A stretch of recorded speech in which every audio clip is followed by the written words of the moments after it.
name is Charlicia Joseph. It's September 17, 2017, 11:30 a.m. and I'm doing my project on the physical and psychological effect that domestic violence has on women. Hello everyone, my name is Brandy Stewart. I'm a Louisiana National Guard member stationed in Franklinton, Louisiana, and I'm also a long-term domestic violence volunteer. Okay, so we're doing a campaign on when did he stop treating you like a princess? And the thought behind that, as far as with domestic violence, 9 times out of 10, the relationship won't start off being violent, but however, it will at some point increase to that. And we really want to know, when did he stop treating you like a princess? When did you lose your crown? When did you feel that loss of worth? And that's really what we're hoping to discover here. And we hope in the end that women who are in these type of toxic relationships, they discover their worth and get their crown back. How did you become actively involved in domestic violence awareness? I'm a graduate of Scotlandville Magna High in the year 2015. For my 4 years there, I participated in an organization called Team Spirit. I was president of that organization for my last 2 years there, but we did a partnership with the Iris Domestic Violence Center here in Baton Rouge that really its mission is for helping battered women. And there I met a lot of women who I could really take from, that took a bad situation and made it good, or just really wanted to make sure that another woman wasn't them. And for someone who had two aunts who were victims of domestic violence, and just hearing the stories, to me, I really posed the question of, what could I do? What small contribution could I make? And from there, they just really stuck with me, and I became really, really active in helping all I could in the community. Okay, so because so many women give up, like, what could we do to help our princesses get their crowns back? One thing for sure is they need to understand that whatever situation they've been in, the domestic violence, that it isn't their fault. Because a lot of women will feel like, this happened to me, and it's my fault. You never want to, it's never your fault, because I just say you can never be mad at someone who admits that they can't love you the way you need to be loved. And when I say admit, it doesn't have to be verbally. Once he puts his hand on you, or he talks to you any kind of way, where it's that fine line that's drawn between that love and disrespect, there he's admitted that he can't love you the way you need to be loved. You should never be mad at someone who admits that. It's the person that expects you to change your price tag so they can afford you is the one that should disappoint you. So you never want to be in a situation where you feeling the loss of worth. Right. So my advice to her is, don't lose yourself trying to keep him. And just make sure you keep that strong sense of worth. So basically, in a few words, like, what would you say to an abuser, like, to get him to go a different way, or to say what he have to say in a different way, to where he don't have to be abusive or disrespectful? So that abuser, and though it's cliche, of course, you treat people the way you want to be treated. Or like something we're doing, could you walk a mile in my shoes? Could you walk a mile in her shoes? Put yourself, or instead of putting yourself in her shoes, put your mom in her shoes. Put your aunt in her shoes, your niece, your little sister. Would you want that for them? And I can guarantee you, it's a no. So for him, I would just tell him, again, you treat people the way you want to be treated. Don't do to her what you wouldn't want to have to be done to your mother. And if you're looking for somebody to punch on, go to the gym and you punch on the punching bag, but not her. Right. So why do you think they stay in abusive relationships? It's by case basis, a situational type deal. For some, they stay if there's a kid in the situation, which I can totally understand, that fear of losing their child, what have you. Another reason, fear of retaliation. of what he might do to you or may do to someone else that you're close to. For those, or for some men who tell you that they love you to death, fear of losing your life. And one we get all the time, which it's gonna probably sound crazy to you, it sounds crazy as heck to me, and I'm pretty sure for outsiders, is that, but they stay because they love him. I'm in love with him, you know. But as far as that, you know, or they feel like, but he good deep down inside, he really a good person. But who has time for good deep down inside? Let me ask you, who walks around with a shovel in their pocket? You know, sometimes the relationship, it can be two good people who just don't fit good together. Right. So like you said, kids, you said a lot of women gonna stay because a lot of women do different things to protect and provide. Like, I know so many women say, I'm gonna die behind mine, or I'll kill behind mine. So how do you think that make a kid feel? Like, what type of effect does it have on the kids?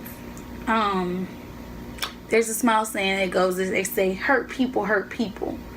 So the type of effect, well, let me backtrack for a minute with what I mean by hurt people hurt people. In many cases, what we see is that the abuser have once been abused. And it's almost like it's systematic. It's a never-ending circle. It's a never-ending cycle.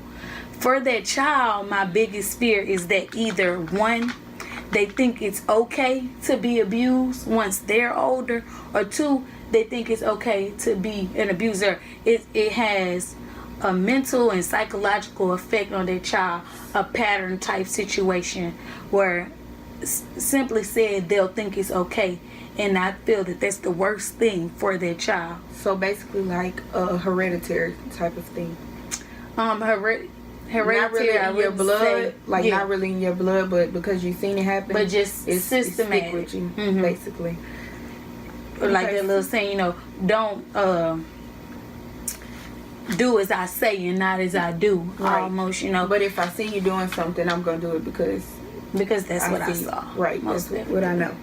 Okay, so how do you think it has an effect on the women's mental state of mind? Like, mentally, my biggest thing is that a woman, she loses her sense of self-worth, you know, or she feels like this situation is her fault. You know, it's never your fault because he don't know how to treat you, or because he wasn't raised to be a proper man, you know. But it definitely has an effect on her. And for some, you know, of course, it's mentally, emotionally, and in worst cases, it can have a physical effect on her. right. Okay, so, like, how would you define love for your life? One thing about it, you don't go looking for love. And I tell people, I'm spiritual, so I don't know if you are familiar with this. What they tell you, your ideal man, from looking in the Bible, is he's going to be your Boaz. You know, you're looking for your Boaz. But the thing people tend to forget is that Ruth, which is the woman, his partner there, Ruth wasn't looking for Boaz. She was out busy working in the fields. When Boaz saw her, he asked the foreman about her. So what it is you don't go looking for your Boaz. You let your Boaz come find you. What you do is you tend to your business, and that man will look for you. Just imagine a man who the only reason that he looked up to see you is because he heard God whisper in his ear that that's her. You let that man come and find you. I tell people, I don't go looking for love. I look for the qualities that I want in a relationship. I go looking for respect, number one. I look for honesty. I look for loyalty. And when you find that, you find love. I want somebody who's just weird, corny, and crazy as me. That's my love. Now I tell people, so I hear you got a boyfriend, but does he pray for you? When you tell him your dreams, is he there with the pencil or the eraser? You find somebody. You don't want nobody who knows your dreams but doesn't do anything to help you reach it. He just knows them. Wow. Okay. So in most cases we have princesses and princes that are involved in situations, as in, like we said before, the kids involved. Like, how could we get the kids any help? To not make it a piggyback of your other question, when you say get them help, I always say if there's a child involved, I know people have saw that movie Enough. I don't know if you saw the movie Enough with Jennifer Lopez, who was in a domestic violence type ordeal. With that, you want to get the child out of the situation. You know, whether you have to let that child go and stay with a friend or a family member, you definitely want to get them out of the home. So, for one, first and foremost, that their life isn't at risk, but you don't want them seeing you in that type of situation.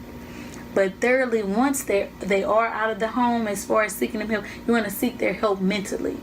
So having them go to therapy, having them go see a counselor, or just having someone that they can really take heed to information and advice from, to let them know that this is not okay, this is not acceptable. You know, so as far as seeking help, get them out from seeing the situation, and once they're out of it, clear that from their mind and let them know, like I said, that that's not acceptable. Okay, so it's kind of sticking with me because it's so ironic that somebody could say, "Oh, I love him," or "He loved me," but he hit me. Simply put, I tell people sometimes it's not about love, and it's crazy as it may seem. Like I said once before, with my qualities I look for, it's about who respects you. It's about who honors you. It's about who puts you first. It's about who gives you that peace of mind. You know, sometimes people put you in crazy situations, mentally, physically, emotionally, spiritually. Then these same people, when they get called out on their actions, their only reply is these words. So what do? When the people who say they love you are the same ones who show you that they don't, you tell them that same love that they always use to beg for forgiveness, you use that same love to beg for distance, because you love yourself a little more than to stay there and be hurt. You distance yourself from the situation. Right.